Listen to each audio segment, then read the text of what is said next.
Gene Hackman was the quintessential movie star, an everyman schlub whose undeniable gravitas allowed him to age into the ultimate heavy, a nefarious force of nature who, to put it in wrestling terms, helped put over some of the biggest movie stars of the last 30 years.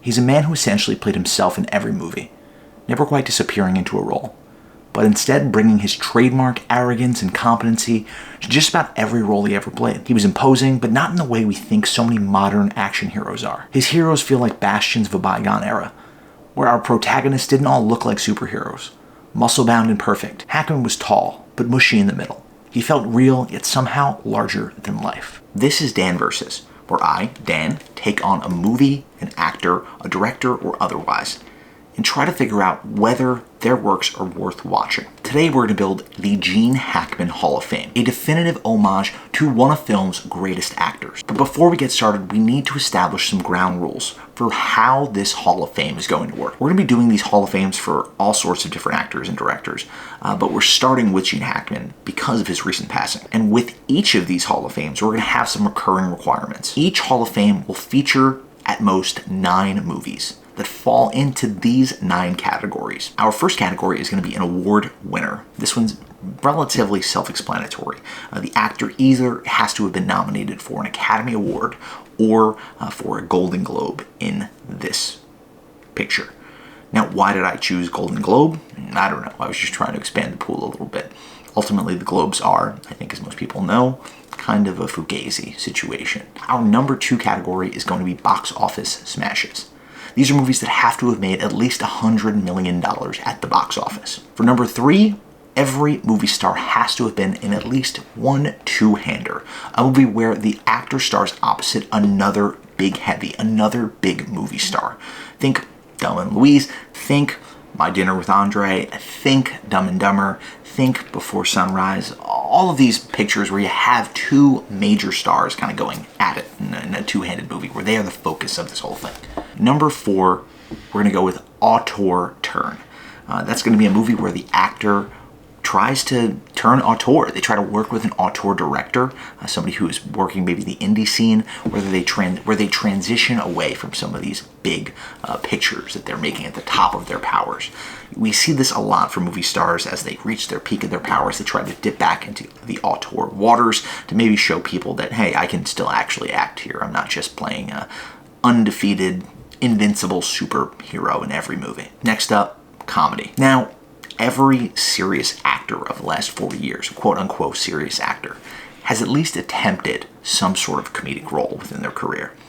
Now, to qualify for this category, they don't have to have actually been in a comedy film. They just have to have given a comedic performance. Now, who will judge whether their performance is actually comedic enough to qualify? That falls to me. In my great wisdom, I get to decide all the parameters for these roles. Next up, number 6. This one's a little bit difficult to define, but we're going to call it the Bit Part Award. And this is going to be either a brief cameo appearance in a movie or an appearance as part of a larger ensemble. So they essentially just can't be the major selling point, the major star of this movie. Number 7, a flop. Even our biggest movie stars have a few flops interspersed throughout their careers, and Hackman is going to be no different. The key to this category is choosing a flop that is still somehow watchable, still somehow defining of the actor's skills as an actor. Number 8 and number 9 are going to be wild cards. These are going to be dealer's choice. I think that most of the people who we do for these Hall of Fames are going to have more than enough movies to justify their inclusion here. So without further ado, let's jump into the Gene Hackman Hall of Fame. Before we jump into the actual Hall of Fame, it's worth mentioning some movies that didn't make it. Gene Hackman had such an illustrious career that you kind of had to leave some movies on the cutting room floor. So let's talk about what was actually left out. Number 1 here, Enemy of the State. A two-hander. I almost tried to squeeze it in as a two-hander. Gene Hackman starred along Will Smith in this spy drama that many people think could be kind of a sleeper, a sneaky, underrated sequel film to another movie that's ultimately on the Hall of Fame list. I really enjoy this film. I think a lot of people really recognize that it was pretty prescient with a lot of the conversations it was having about the surveillance state and the relationship of the CIA. Hackman's character is a fun, crazy, paranoid kind of guy whose paranoia is ultimately very much validated in this movie. Next up, The Replacements. Gene Hackman, another possible two-hander here. He plays a football coach for a replacement NFL team alongside Keanu Reeves. It feels more like a ensemble movie ultimately, and Hackman's performance as the coach, while strong, I just didn't feel it really could overcome a lot of the movies that did end up making this list. Next up, The Firm. Definitely a two-hander. I mean, this is Hackman at the peak of his powers. He stars alongside Tom Cruise, a worthwhile movie, a very long movie. I watched it recently. It's on my Letterboxd if you want to follow it. The link to my Letterboxd will be down below, but for as much as I do enjoy this movie, it is quite long, and it is very much a Tom Cruise vehicle rather than a Hackman vehicle. Next up, Hoosiers. Gene Hackman's perhaps career-defining role as a Bob Knight type disgraced basketball coach who leads Indiana basketball to a incredible run and state championship. There's something magical about this movie, especially the last hour. I still really enjoy it. I saw it for the first time not too long ago and have since rewatched it, but there is something magical about the way Gene Hackman conducts himself and brings this strange sort of persona for a coach to the screen. And that persona has been replicated now so many times. It feels like so many other movies are borrowing from Hoosiers in terms of the emotional beats they're trying to hit, especially in the sports film genre. Every movie is trying to be Hoosiers for the next 40 years. Next up, one of my favorite Gene Hackman roles that just could not make the cut, Get Shorty. Get Shorty is the 1995 comedy film in which he stars opposite John Travolta, Gene Russo. There's a lot of great actors. Delroy Lindo, James Gandolfini. It is a who's who of that, guys. Really fun movie. I know they made a sequel that was not as well received. I haven't seen that one. But Get Shorty is a guilty pleasure of mine. And Gene Hackman's sort of insufferable clown of a character. This failing film producer who has gotten money from some nefarious characters and just can't help but to keep dipping into that well despite how bad it might be for his life prospects, is one of my favorite turns for Hackman because it is kind of such a turn against type. He was not playing these kind of nerdy weaklings, pathetic characters at that point of his career because he had been at the top of his game for so long. So I love that about this performance. Next up, Superman, the 1978 superhero film that, again, one of the more iconic pieces of IP filmmaking. There is a sweetness, sort of a genuineness to this movie that I don't think that we see in a lot of IP filmmaking these days. And Richard Donner really brings a great energy here, and Hackman's performance as Lex Luthor, one of the most iconic villains in all of comic books, is top-notch. He brings his own persona to the role in a way that I think is difficult to extricate from the character, and for as much as I do still think that Hackman is playing himself as Lex Luthor, there's something fun about that. He's bringing a fun energy to the character, and one that has endured well, and it has aged well even now, some 40 years later. So let's get into the actual Hall of Fame. We've talked enough about the honorable mentions. Let's talk about our number one award winner, the first nominee into our Gene Hackman Hall of Fame, and it is none other than The French Connection. The French Connection, of course, the 1971 movie for which Gene Hackman was nominated for an Academy Award, nominated for his first Academy Award at that. Gene Hackman's character, Popeye Doyle, became an iconic film character. His performance in this movie is top-notch. I love the gritty filmmaking of this movie. There's something really, I think, slow in the beginning of the film. It can feel a bit dated, but as the temperature kind of turns up in this movie and you start to get to the subway chase where Gene Hackman is chasing a perp through the subway system, and the perp is kind of outfoxing him, and then that leads right into the ultimate car chase, which I think is the highlight of the movie and the most iconic scene of the movie, where you see these real car crashes taking place through this guerrilla-style filmmaking. This movie has aged incredibly. I don't think it's Gene Hackman's best performance, but if I'm going to put an award winner up here, I think it makes the most sense to put The French Connection, because it kind of put Hackman on the map. Number two, we got to go with the box office smash. So for this one, I chose none other than Crimson Tide. Crimson Tide, of course, the who's who of that guy movies, even more so than Get Shorty. It is a nuclear submarine movie. It could also, theoretically, I could put it under two-hander with Hackman and Denzel Washington, but I talked about at the opening here, Gene Hackman's ability at the peak of his powers to start putting over some other movie stars and establishing them as the new stars of the genre. And this movie is no different. This movie is a key text within both the Hackman and the Denzel Washington career trajectory. It ultimately made $157 million at the box office. And guess what? It's just a banger of a movie. This is Tony Scott filmmaking. You got James Gandolfini. You got Viggo Mortensen. You got all sorts of stuff. Really enjoyable, rewatchable movie.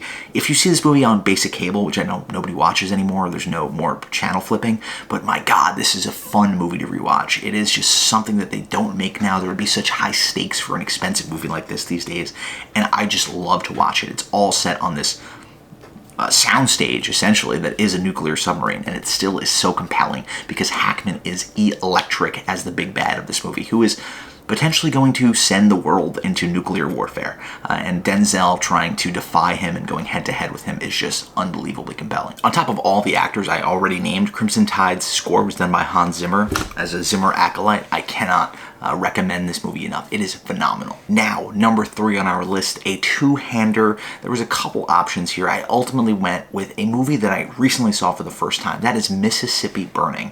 That sees Gene Hackman as an FBI agent sent down to investigate the murder or suspected murder of a number of college protesters who are sent down to Mississippi to protest the racist environment there, based on a true story, based on the FBI's actual investigation into Mississippi and the racist environment in which the Ku Klux Klan was operating.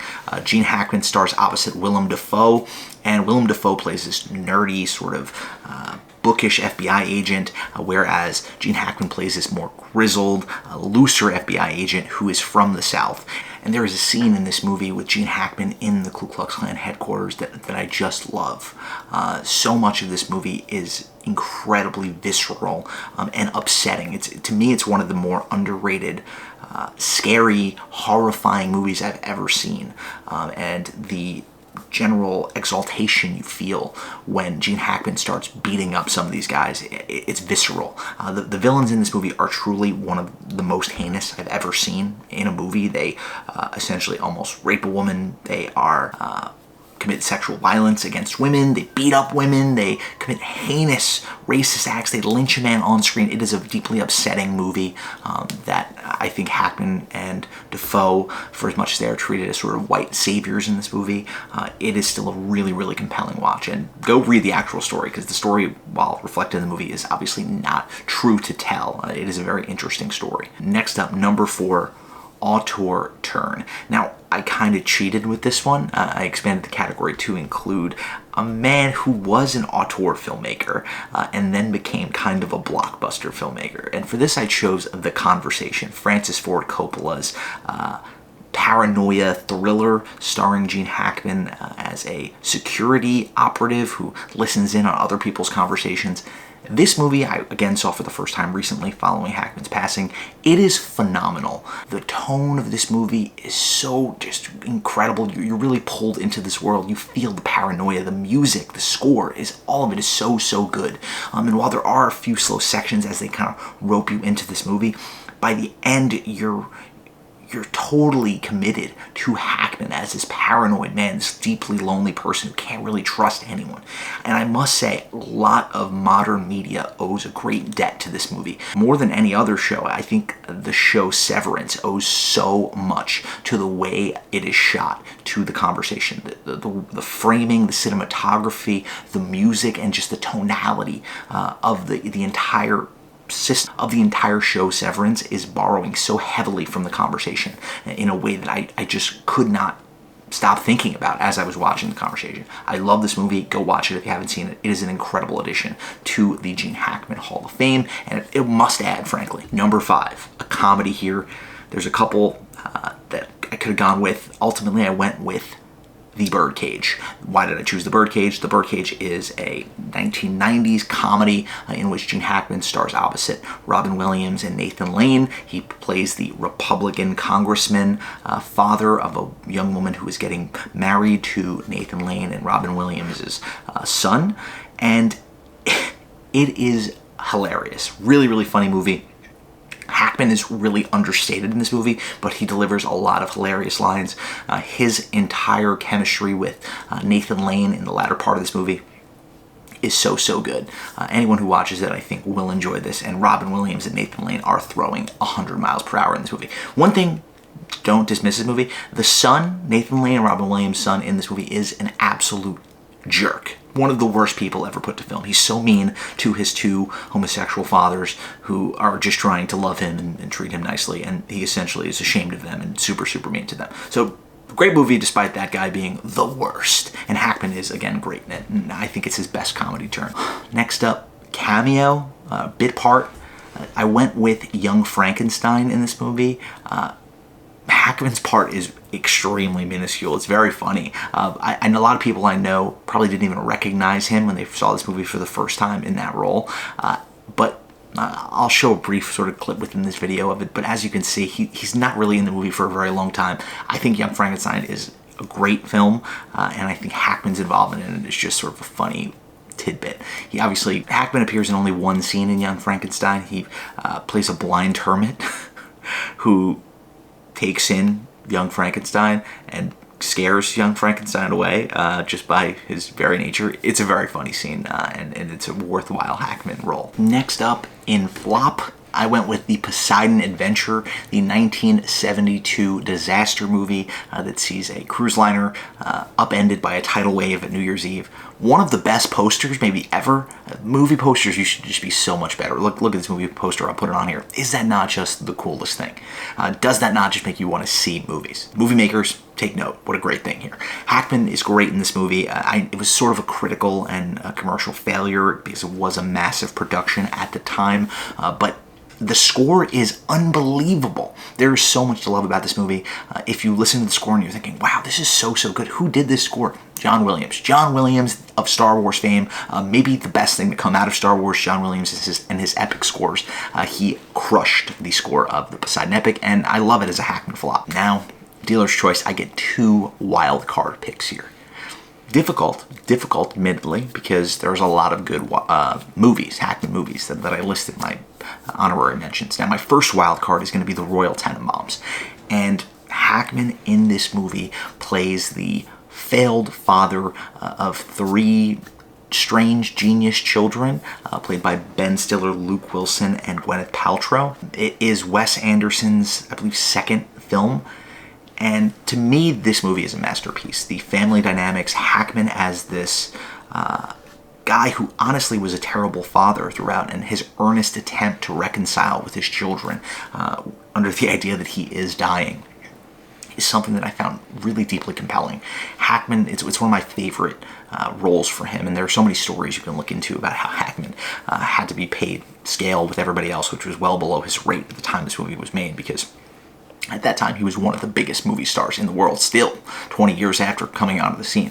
And he agrees to this movie, and he's kind of a gruff guy, despite obviously getting to work with this young auteur director. Honestly, if anything, this movie probably fits more into the auteur bag than Francis Ford Coppola, but it's my list, and I'm making up the rules, and we're going along with it. So either way, The Conversation and The Royal Tenenbaums for making this list. If you haven't seen The Royal Tenenbaums, go seek it out. It is a phenomenal film. Owen Wilson's phenomenal. Luke Wilson is incredible. Ben Stiller is so compelling as this guy, reeling from the death of his wife, and his interactions throughout this movie with Hackman are just incredible to watch and deeply moving for anyone who has family members and knows how difficult it can be to deal with family members and to feel this sort of, to deal with somebody experiencing depression.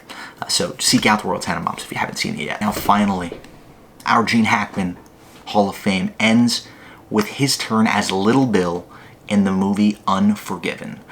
Clint Eastwood's Western epic, his masterpiece. By most accounts, anyone who's seen it loves this movie. It's a 1992 film.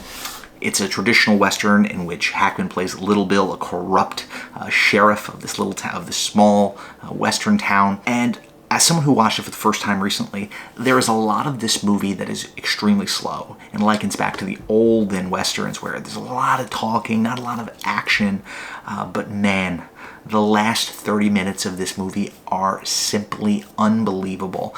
They elevate this from a pretty okay Western film to one of the best revenge Westerns of all time. One of my favorite Western films of all time.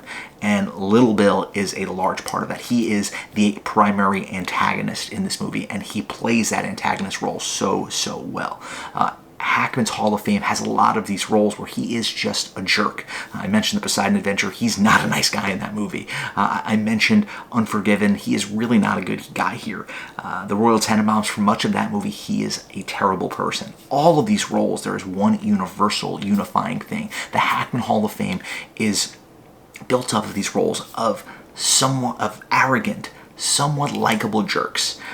And there is something just deeply compelling about the way that Hackman brought that energy to the screen. And I'm not sure we've seen any actor since really master that in the same way that Hackman was able to throughout his career. So to round out our Hall of Fame, I'll list them off one more time for you. We have The French Connection in Award. We have Crimson Tide in Blockbuster. We have Two-Hander, Mississippi Burning with Willem Dafoe. For comedy, we have The Birdcage. For Auteur Turn, we have The Conversation. For Bit Part, we have Young Frankenstein. And for box office flop, we have The Poseidon Adventure, 1972.